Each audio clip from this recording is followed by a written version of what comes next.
Hello my dear students, welcome to this YouTube channel once again. আজকে আমি একটা বিশেষ বিষয় নিয়ে তোমাদের সঙ্গে ডিসকাস করব, যেটা হচ্ছে অনেকের মনে এই কোয়েশ্চেনটা জাগছে যে স্যার তো আপনি ইউটিউবে পড়াচ্ছেন, কিন্তু সিলেবাস কি শেষ হবে? পুরো সিলেবাস কি আপনি শেষ করবেন, নাকি মাঝখানে বন্ধ করে দেবেন, নাকি পেড কোর্স করে দেবেন? এরকম ধরনের বিভিন্ন কোয়েশ্চেন আমি যখন পড়াতে আসি, ইউটিউবে লাইভ আসি, তখন অনেকের কাছে এই কোয়েশ্চেন আমি পাই, অনেক স্টুডেন্টের কাছে। আজকে আমরা সেই বিষয়টা ক্ল্যারিফাই করব এবং অবশ্যই আমরা বলবো যে আমাদের নেক্সট প্ল্যান কি, নেক্সট প্ল্যান কি। তো দেখো, বেসিক্যালি এখন আমরা যে পর্যায়ে আছি তাতে আমাদের ফার্স্ট চ্যাপ্টারটা চলছে, অলমোস্ট শেষ আমি বলতে পারি, আর একটা ক্লাস হলে হয়তো এটা শেষ হয়ে যাবে। আমাদের জাস্ট 1 মাস পড়ানো হয়েছে এবং প্রথম মাসটা অবশ্যই আমি বেশ স্লো স্লো চলছি বিষয়টাকে একটু অ্যাডাপ্ট করার জন্য। এইবার এই পর কিন্তু আমি ধীরে ধীরে এটাকে অ্যাক্সিলারেটেড করবো, যাতে সিলেবাসটা সঠিক সময়ে শেষ হয়ে যায়।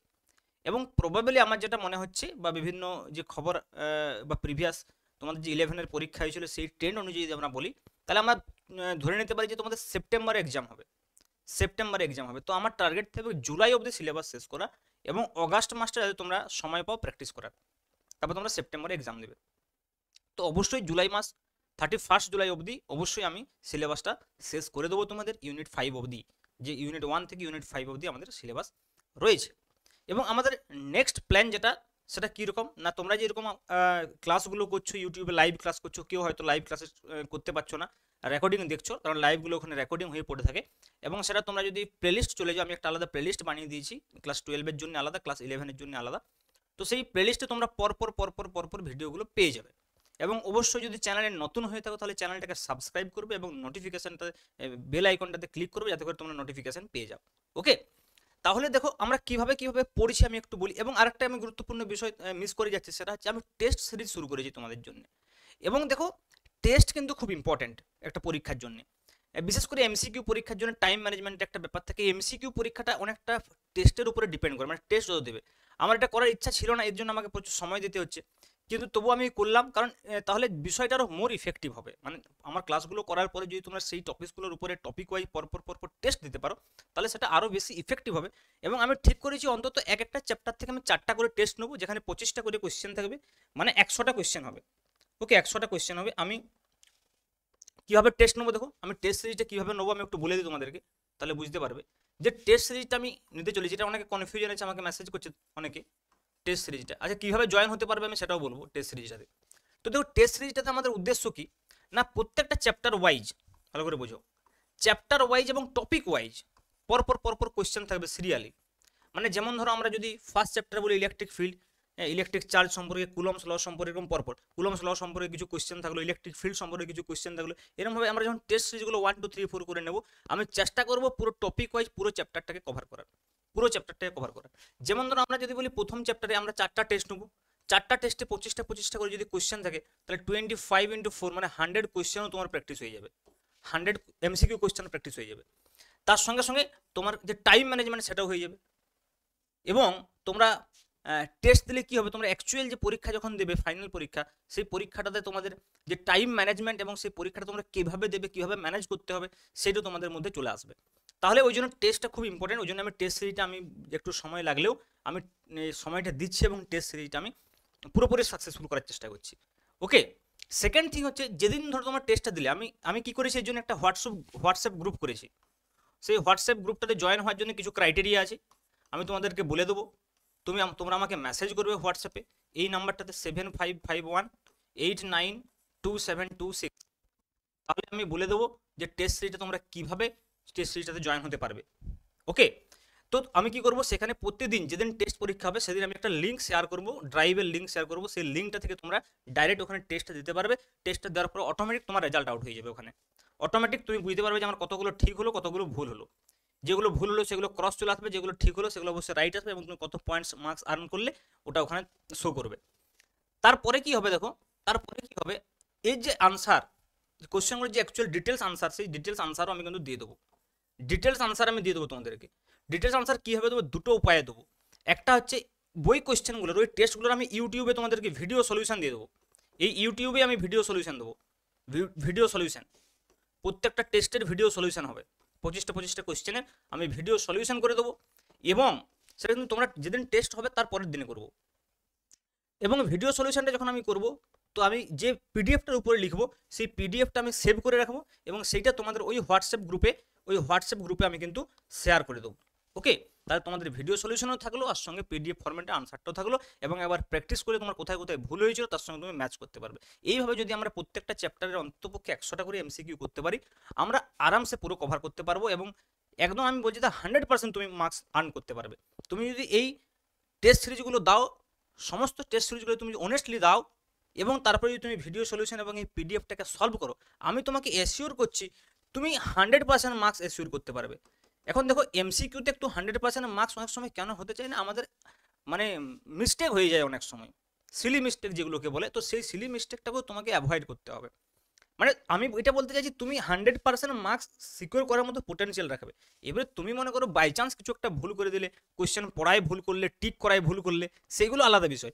না হলে কিন্তু তুমি মানে যে 35 কোয়েশ্চেন তোমার থাকবে, সেই 35 আউট অফ 35 পাওয়ার মতো তুমি কিন্তু ক্যাপাবিলিটি তোমার তৈরি হয়ে যাবে যদি তুমি এই পুরো প্রসেসটাকে ফলো করো। তোমায় কি কি ফলো করতে হবে, প্রসেসটাকে কীভাবে ফলো করতে হবে?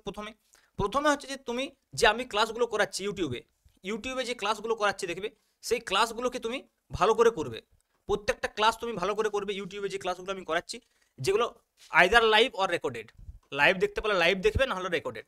এবং আমিও পরে কিছু ক্লাস রেকর্ডেড দেবো, রেকর্ডেড না দিলে সিলেবাসটা তাড়াতাড়ি শেষ হবে না। ওকে, রেকর্ডেড, লাইভ প্লাস রেকর্ডেড, এই দুটো মিলে তোমাকে ইউটিউব ক্লাসগুলো করতে হবে। তারপর আমি কি করব, তারপর তোমাকে কি করতে হবে, আমার যে টেলিগ্রাম চ্যানেলটা আছে, যে চ্যানেলটার নাম আমি বলছি, দেখো আমি প্রসেসটা বলছি কীভাবে তোমরা পড়বে। বং ফিজিক্স 11 and 12, এই টেলিগ্রাম চ্যানেলটাতে জয়েন হবে। কেন? তার কারণ এইখানে আমি প্রত্যেকটা চ্যাপ্টারে যেগুলো পড়াচ্ছি তার পিডিএফ নোটস আমি অলরেডি দিয়ে রেখেছি। প্রত্যেকটা চ্যাপ্টারে আমার নিজের হাতের লেখা পিডিএফ নোটস, প্রত্যেকটা টপিক ওয়াইজ।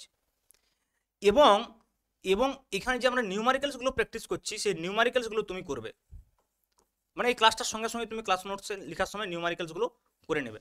ওকে, তারপরে তুমি কি করবে, ওই যে একটা চ্যাপ্টার হয়ে গেল, সেই চ্যাপ্টারটা টেস্ট দেবে। সে টেস্ট দেওয়ার পর তুমি মার্কস কত পেলে বুঝে গেলে। 25 নম্বরের কোয়েশ্চেন থেকে 25টা, তুমি 25-এর মধ্যে 20 পেলে, 22 পেলে বা 25 পেলে, যাই পাও তুমি বুঝে গেলে। তারপরে তুমি কি করবে, এই টেস্টটার যে ভিডিও সলিউশন হবে সেই সলিউশনটা দেখে নাও। ভিডিও সলিউশন দেখার যদি তোমার মনে হয় যে প্রয়োজন নেই, তুমি নাও দেখতে পারো, কারণ হচ্ছে যে আমি পিডিএফটা তোমাকে শেয়ার করে দেবো। আর যদি মনে হয় যে না কোনো কোয়েশ্চেন আমার কনফিউশন হচ্ছে, সলিউশনটা কীভাবে হয়েছে ভিডিওটা দেখে নিই, তাহলে ভিডিওটা দেখে নিতে পারো।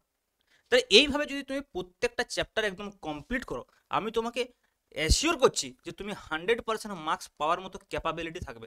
এবং আমি তোমাকে বলি, যেহেতু ফার্স্ট ইউনিটটা মানে ফার্স্ট সেমিস্টারটা মানে থার্ড সেমিস্টারটা, দুটো সেমিস্টারের মধ্যে যে প্রথম সেমিস্টারটা হচ্ছে তোমার, যেটা সেমিস্টার থার্ড, সেই সেমিস্টারটা তোমার জন্য খুব ইম্পর্টেন্ট। কারণ এইখানে এটা যে হাই স্কোরিং, মানে এটা তোমাকে ডুবিয়েও দিতে পারে, আবার উঠিয়েও দিতে পারে। তুমি যদি ভালো প্রিপারেশন করো তুমি হাই মার্কস পেতে পারো, যদি প্রিপারেশন ভালো না করো তাহলে লো মার্কস পাবে।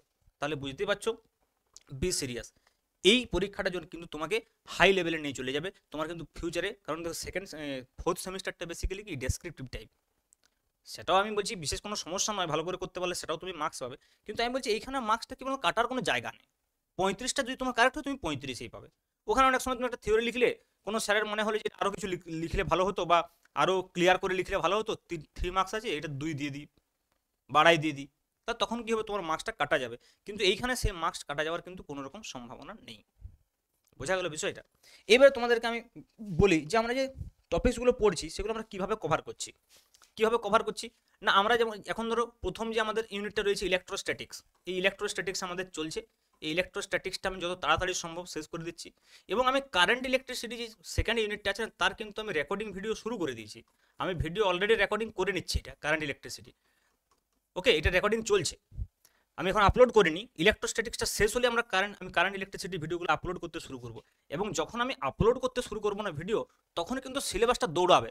কেন বলছি দৌড়াবে, তার কারণ হচ্ছে তখন একদিকে যেমন ভিডিও প্রতিদিন আপলোড করতে পারবো, আমাকে আর সময় দিতে হচ্ছে না, আমি অলরেডি এখন ভিডিও রেকর্ডিং করে রেখেছি, প্রতিদিন একটা করে আপলোড করে দেবো। সেখানে আমি কমেন্ট বক্সে তোমরা কমেন্ট করতে পারবে, কোনো কনফিউশন থাকলে সেখানে আমি আনসার দিয়ে দেবো। তাহলে কারেন্ট ইলেকট্রিসিটি চ্যাপ্টারটা অলরেডি হয়ে যাবে।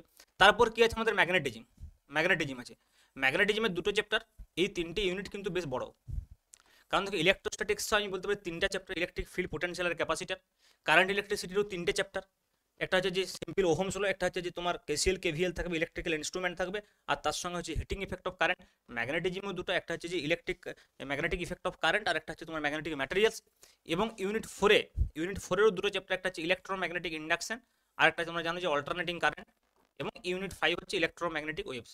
যদিও আমি মনে করি যে এই দুটো ইউনিট কিন্তু বেশি সময় লাগবে না, মেন হচ্ছে এই তিনটা ইউনিট, এই তিনটা ইউনিট।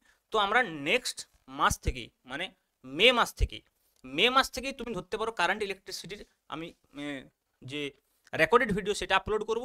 আর তার সঙ্গে সঙ্গে যদি পসিবল হয় তো আমি ম্যাগনেটিজমটা লাইভ চালাবো। তাহলে কি হবে, আর না হলে তাড়াতাড়ি করে ইলেকট্রিসিটি ম্যাগনেটিজমটা প্রতিদিন ভিডিও আপলোড করে আমরা শেষ করে দেবো। মোটামুটি তুমি ধরে রাখো 3টে চ্যাপ্টার, তো যদি 4টা করেও আমি ভিডিও পার ক্লাসে ধরি, 4-5টা করে, তাহলে মোটামুটি 15 দিনের মধ্যে শেষ হয়ে যাবে, 15 ডেজের মধ্যে শেষ হয়ে যাবে। ওকে, তারপর আমরা ম্যাগনেটিজম স্টার্ট করব।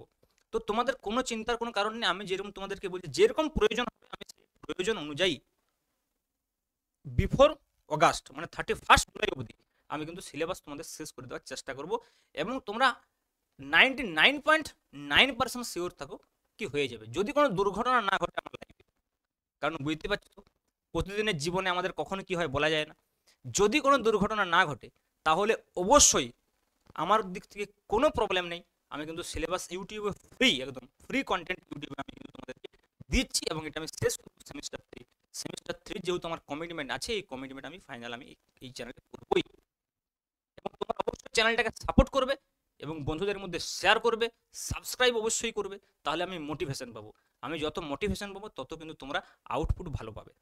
ঠিক আছে, আজকে এইটুকুই। তোমরা আশা করি এই বিশ্বাস বা ভরসা আমার উপরে পেয়েছো যে স্যার আমরা আপনার চ্যানেল থেকে সম্পূর্ণ আমাদের সেমিস্টার 3 ফিজিক্সের যে প্রিপারেশন সেটা করতে পারছি এবং ভবিষ্যতে আশা করি তোমরা করতে পারবে। ওকে, কোনো চিন্তা নেই, তোমাদের এই কনফিউশন হওয়া স্বাভাবিক। অনেক ইউটিউবার, অনেক ইউটিউব চ্যানেলে এই ঘটনাগুলো ঘটে প্রতিদিন, যে কিছু ভিডিও দিয়ে তারপর বন্ধ হয়ে যায়। তাদেরও অনেক কম্পালশন থাকে, আমি তাদেরকে দোষ দেবো না। সবাই চায় যারা যারা ইউটিউবে ফ্রিতে পড়াচ্ছেন বা সামান্য কিছু ফিজ নিয়ে পড়াচ্ছেন, প্রত্যেকেই ইচ অ্যান্ড এভরি ওয়ান, তাদের যে এফোর্ট সেই এফোর্টটাকে তুমি এই মানে যতই টাকা দাও সেই এফোর্টটাকে তুমি কিনতে পারবে না, সেই এফোর্টটাকে তুমি মানে কখনোই ছোট করতে পারবে না। মানে তোমরা যদি ভবিষ্যতে কোনোদিন এই ইউটিউবে কিছু করার চেষ্টা করো স্যার, যে ফিল্ডেও বুঝতে পারবে যে একটা ভিডিও করার জন্যে, একটা ক্লাস নেওয়ার জন্যে বা একটা কন্টেন্ট বানানোর জন্য একজনকে কতটা খাটতে হয়। ঠিক আছে, এবং এটা শুধুমাত্র যে পরিশ্রম তা নয়, এখানে ইনভেস্টমেন্টও প্রচুর করতে হয়। যেমন ধরো আমি তোমাদেরকে ফ্রি পড়াচ্ছি, কিন্তু আমার এই টোটাল স্টুডিওটাতে 4 থেকে 5 লাখ টাকা খরচ হয়েছে পুরো স্টুডিওটা আমার বানাতে। তাহলে বুঝতেই পারছো যে মনে করো সেরকম কোনো কাজের সঙ্গে যুক্ত নেই, আমি যেহেতু একটা কাজের সঙ্গে যুক্ত আছি, আমার এটা মেন সোর্স অফ ইনকাম নয়, সেজন্য কিন্তু আমার অতটাও সমস্যা লাগছে না। ভাবো এটা যার মেন সোর্স অফ ইনকাম, এটাই করতে চাইছে, সে ফুললি ডেভোটেড এটার জন্য, অবশ্যই তাকে তো চার্জ করতেই হবে। তা নাহলে সে কী করে তোমাদেরকে সে সার্ভিসটা দেবে। প্রত্যেকেই তো তার প্রতিদিনের জীবনে তার জীবনযাত্রা পালন করার জন্যে তার তো টাকার প্রয়োজন আছে, সেটা তোমরা ভালোভাবে বুঝতে পারছো। তাহলে সে যদি পুরো টাইমটা তোমাদেরকে দেয় এবং তার বিনিময়ে যে সে যদি সামান্য কিছু টাকা নেয়, তাহলে কিন্তু সেটা তার কোনো রকম দোষের নয়, এটা কিন্তু খেয়াল রাখবে। ঠিক আছে, তাহলে অবশ্যই আমরা সেই সমস্ত বিতর্কে যাব না, আমাদের যে কাজ সেই কাজটা আমরা করার চেষ্টা করব। এবং অবশ্যই তোমরা সাপোর্ট করবে চ্যানেলটাকে, বাস।